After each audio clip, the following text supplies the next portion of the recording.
Angkatan Sastra Melayu Lama atau Angkatan Sastra Melayu Klasik sebenarnya merupakan angkatan sastra yang masih tumpang tindih dengan Angkatan Pujangga Lama. Oleh sebagian ahli sastra, Angkatan Melayu Lama dianggap bagian dari Angkatan Pujangga Lama. Kendati demikian, ada pula sebagian ahli mengatakan bahwa Angkatan Melayu Lama bisa berdiri sendiri karena memiliki karakteristik tersendiri. Selain memiliki karakteristik tersendiri, dalam Angkatan Melayu Lama, juga terdapat fenomena sastra Melayu rendah atau sastra peranakan yang telah kita kupas pada materi sebelumnya. Jadi, fenomena sastra Melayu rendah merupakan fenomena yang berada dalam angkatan ini. Hal-hal inilah yang membuat beberapa ahli sastra beranggapan Angkatan Melayu Lama layak berdiri sendiri sebagai angkatan yang berbeda dengan Angkatan Pujangga Lama.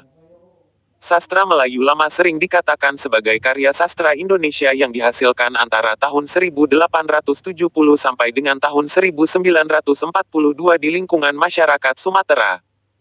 Beberapa daerah Sumatera yang menjadi pusat perkembangan angkatan ini meliputi Minangkabau, Tapanuli, Langkat, dan daerah Sumatera lainnya, termasuk tulisan-tulisan orang Tionghoa dan masyarakat Indo-Eropa yang dikenal dengan istilah sastra Melayu rendah atau sastra peranakan. Ciri-ciri sastra Melayu Lama antara lain. 1. Anonim. Anonim artinya tidak diketahui siapa pengarangnya. Hal ini disebabkan karena tempo dulu tidak banyak orang yang mengejar popularitas sehingga pengarangnya lebih fokus untuk menyajikan karya yang menitik beratkan pada fungsi cerita.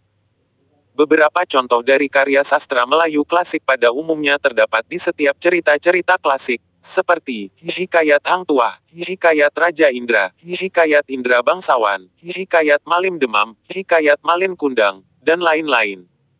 2. Istana sentris. Istana sentris maksudnya, cerita selalu berlatar belakang istana.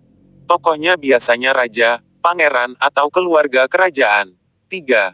Bernilai budaya lokal. Nyaris semua karya sastra Melayu Lama mengangkat muatan-muatan budaya lokal dengan nilai-nilai kearifan lokalnya. 4. Disebarkan dari mulut ke mulut.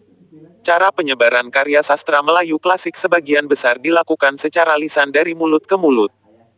Cara penyebaran ini kemudian banyak melahirkan atraksi seni bercerita seperti seni Bakaba atau seni Sijobang di Minangkabau.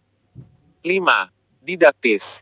Didaktis maksudnya memberikan pesan mendidik kepada masyarakat baik pesan moral maupun pesan keagamaan atau religius. 6. Tradisional. Karya sastra Melayu Lama banyak mempertahankan kebiasaan masyarakat zaman dulu atau adat istiadat. Karena itulah karya-karyanya dikatakan tradisional. 7.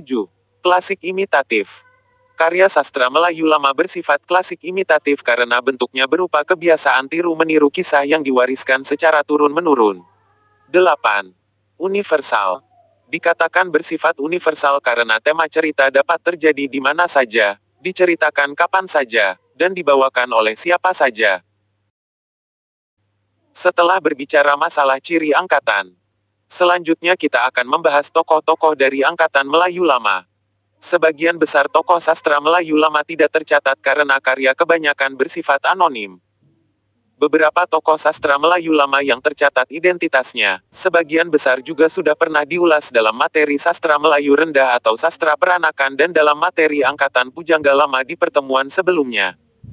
Kendati demikian masih ada satu tokoh besar yang berada dalam Angkatan Melayu klasik yang belum terulas.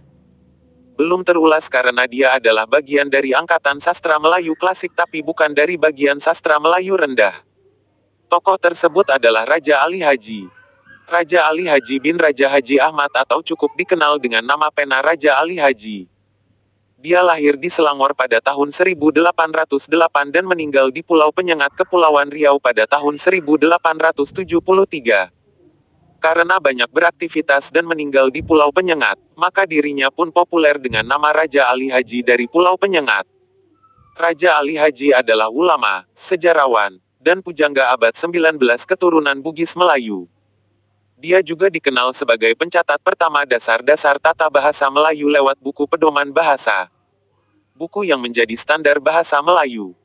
Bahasa Melayu standar inilah yang dalam Kongres Pemuda Indonesia tanggal 28 Oktober tahun 1928 dijadikan dasar tata bahasa untuk bahasa Indonesia. Ia merupakan keturunan kedua dari Raja Haji Fisabilillah. yang dipertuan muda 4 dari Kesultanan Linggariau dan juga merupakan bangsawan Bugis. Mahakarya terbesarnya adalah Gurindam 12. Gurindam 12 adalah karya sastra yang terdiri atas 12 pasal. Karya ini dikategorikan sebagai syair al-irsyadi atau puisi didaktik karena berisikan nasihat dan petunjuk menuju hidup yang diridai Tuhan. Di dalamnya juga terdapat dasar ilmu tasawuf tentang mengenal syariat, tarekat, hakikat, dan makrifat. Beberapa karya Raja Ali Haji lain adalah syair Siti Sianah, syair Suluh Pegawai, syair Hukum Nikah, dan syair Sultan Abdul Muluk.